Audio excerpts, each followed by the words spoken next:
Hi అండి.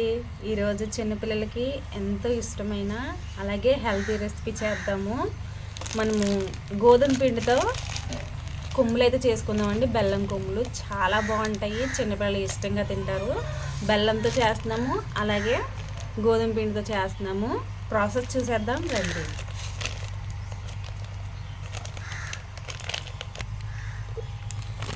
ముందుగా గోధుమ పిండిని తీసుకుందాము. మెజరింగ్ కప్పు ఏ కప్ అయినా తీసుకోండి.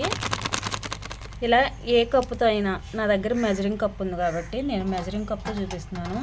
మీరు కప్ అయినా గ్లాస్ అయినా దేనితోనైనా 2 కప్పులు గోధుమ పిండి తీసుకోండి. చూడండి, 2 కప్పుల గోధుమ పిండి తీసుకున్నాం కదా. ఇప్పుడు ఇందులో సాల్ట్ వేసుకోండి. రుచి కోసమేనండి, 1/2 టీ స్పూన్ సరిపోతుంది. అలాగే 2 టేబుల్ స్పూన్ల ఆయిల్ పోసుకోండి. కాచిన నూనె కాదండి, మామూలు నూనె. ఇప్పుడు కలుపుకుందాము. పిండికి ఆయిల్ మొత్తం పట్టించేద్దామండి. ఇలా పట్టిస్తే మనకి గుల్లగా వస్తాయి.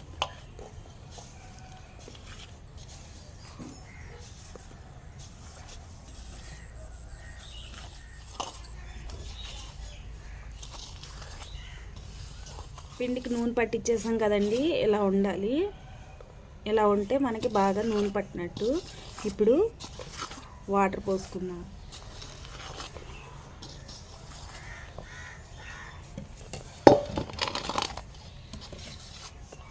కొంచెం కొంచెంగా పోసుకోండి, వాటర్ ఎక్కువ అవసరం లేదు.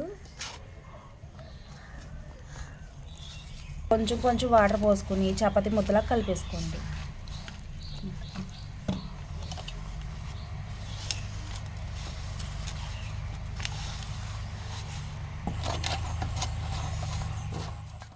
పిండిని చపాతీ ముద్దలాగా ఇలా కలిపేసుకున్నాం కదండి. ఈ పిండిని 4 బాల్స్ కింద చేసుకోండి.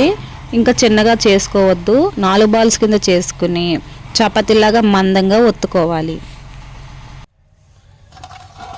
చూడండి, ఇలా పెద్ద సైజులో చేసుకోవాలి. ఇప్పుడు చపాతీలాగా ఒత్తుకోండి. ఇప్పుడు కలుపుకున్న పిండి ముద్దను తీసుకుని చపాతీలాగా ఒత్తుకోవాలండి. దీనిపైన పిండి కానీ నూనె కానీ ఏమైనా అవసరం లేదు. జస్ట్ ఇలా చపాతీలాగా మందంగా చేసుకోవాలి. చూడండి, ఇలా చపాతీలా చేసుకోవాలి. ఈ మందం అయితే ఉండాలి. ఈ మందం ఉంటే మనకు కొమ్ములు బాగా వస్తాయి. ఇప్పుడు వీటిని ముక్కల కింద కట్ చేసుకుందాము. ఇవి కట్ చేసుకునే లోపు పొయ్యి మీద ఆయిల్ అయితే పెట్టుకుందాం.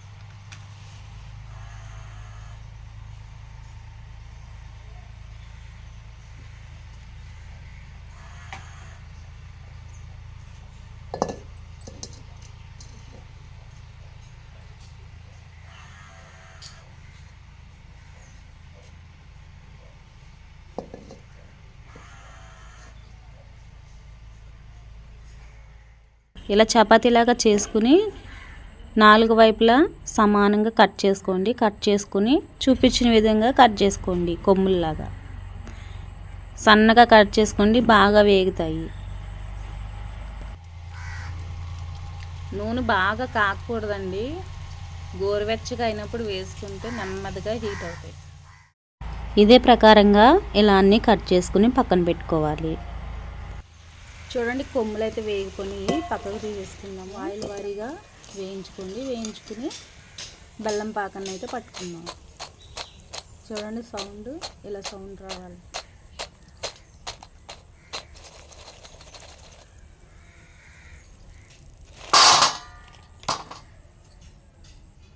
అన్నీ ఇలా వేపేసుకున్నాం కదండి, వేయించేసుకున్నాం కదా. ఇప్పుడు బెల్లం పాకం పట్టుకుందాము. దానికోసం బెల్లం ఇలా కుందు బెల్లం అయితే బాగుంటుంది. ఇలా బెల్లం తీసుకుని తురుముకుని 2 కప్పుల మనం గోధుమ పిండి తీసుకున్నాం కాబట్టి కప్పు బెల్లం వేసుకుందాం. ఇప్పుడైతే బెల్లం తురుముకుందాం.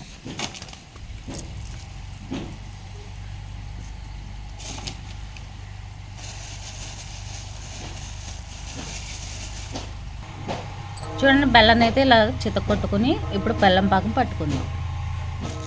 చూడండి బెల్లంలో కొంచెం వాటర్ పోసుకోండి, చిన్న టీ గ్లాసు వాటర్ పోసుకోండి. ఇప్పుడు పొయ్యి మీద పెట్టుకుందాం. బెల్లాన్ని కరిగించుకుందాం. మొత్తం దాంట్లో వేసి తిప్పేసి దాంట్లో బాగా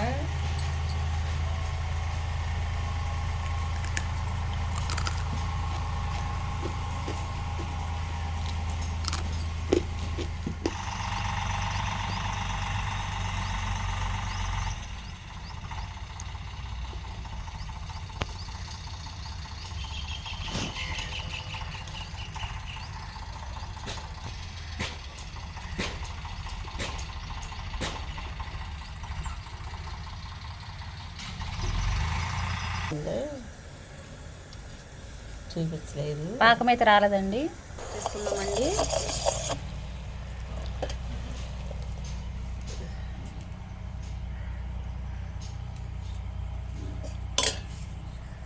మనకి ముద్రపాకం రావాలండి, లేత పాకం కాదు. ఇట్లా వేసుకున్నాక ఉండవ్వాలి. లేత పాకం వచ్చిందండి, ముద్రపాకం అయితే రాలేదు. ఇప్పుడు మళ్ళీ ఒకసారి చెక్ చేసుకుందాం.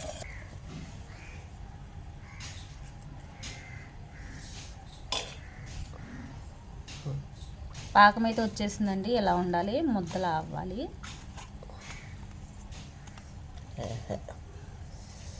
ఇలా గోళీలాగా అయితే మనకు పాకం వచ్చినట్టు. చూడండి చాక్లెట్ లాగా అయింది కదా. ఇప్పుడు ఇందులో ఫ్లేవర్ కోసం 1/2 టీ స్పూన్ యాలకుల పొడి అయితే వేసుకుందాం.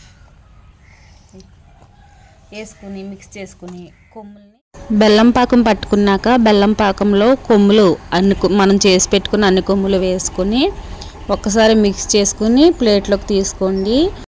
అదే మనం పంచదార పాకం పడితే వాయిల వారీగా కొన్ని వేసుకుని తీసుకోవచ్చు, కానీ బెల్లం పాకం జిగురుగా ఉంటుంది కాబట్టి ఒకసారి వేసుకుని మిక్స్ చేసుకోవాలి. ఒకవేళ ఇలా మిక్స్ చేసేటప్పుడు గట్టి పడితే కనుక పొయ్యి మీద హీట్ చేసుకుని తిప్పుకోండి, బాగా పడతాయి. ఇలా కలుపుకొని ప్లేట్లోకి తీసేసుకోండి. చల్లారాక ఇవి విడివిడిగా అయిపోతాయండి. ఇప్పుడు అలా ఉంటాయి, అంతేనండి. అంతే ఈజీగా మనకి బెల్లం కొమ్ములు అయితే రెడీ అయిపోయినాయి. చాలా బాగుంటాయండి. అయితే చల్లారిన తర్వాత మనకి ఇవి విడివిడిగా వచ్చేస్తాయండి, కంగారు పడిన అవసరం లేదు. బెల్లంలో మనం డిప్ చేసినప్పుడు అంటుకుపోతాయి, ఇలా చేతితో ఇలా అంటుంటే వచ్చేస్తాయి. చూడండి ఇలా.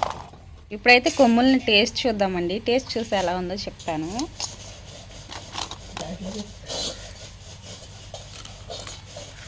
క్రంచీగా చాలా బాగున్నాయండి, స్వీట్గా.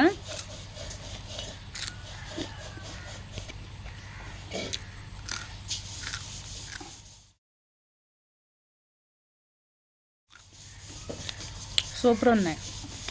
ఇవి గాల్లో ఉంచుకోండి, ఎట్టెడ్ డబ్బాల్లో పెట్టుకోండి, చాలా బాగుంటుంది. వీడియో నచ్చితే లైక్ చేయండి, యూస్ఫుల్ అనుకుంటే మీ ఫ్రెండ్స్ అండ్ ఫ్యామిలీకి షేర్ చేయండి. రేపు మరొక మంచి వీడియోతో మేము ముందుకు వస్తాను. Thank you.